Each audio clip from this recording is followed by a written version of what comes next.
దేవునికి స్తోత్రములు. మీ అందరికీ నా వందనములు. ఈరోజు దేవుని వాగ్దానము. నీ కొట్లలోనూ నీవు చేయు ప్రయత్నములన్నిటిలోనూ నీకు దీవెన కలుగునట్లు యెహోవా ఆజ్ఞాపించును. ద్వితీయోపదేశ కాండము 28వ అధ్యాయం 8వ వచనము.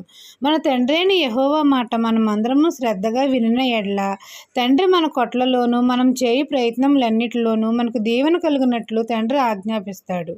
మన తండ్రి ఆజ్ఞలను విధులను మనమందరము అనుసరించి నడుచుకుని ఎడల మన దేవుడైన యెహోవా భూమి మీదనున్న సమస్త జనముల కంటే మనల్ని హెచ్చిస్తాడు. మనము దేవుని మాట శ్రద్ధగా వినిన ఎడల ఈ దీవెనలన్నీ మన మీదకి వచ్చి మనకు ప్రాప్తిస్తాయి. మన మీద పడు మన శత్రువులను మన ఎదుట లేకుండా తండ్రి హతము చేస్తాడు. మన కొట్లలోనూ సమృద్ధిగా ధాన్యం కలుగజేస్తాడు. మనం చేయు ప్రయత్నములన్నిటిలోనూ మనకు విజయం కలగజేసి దీవెన కలుగునట్లు తండ్రి మనకు ఆజ్ఞాపిస్తాడు. అనేకమైన మేలులతో మన హృదయాలను తృప్తిపరుస్తాడు. ఈ దిన వాగ్దానం నా జీవితంలో నెరవేరాలని కోరుకుంటూ దేవుని సువార్త పరిచర్యలో మీ సహోదరి. ఆమెన్.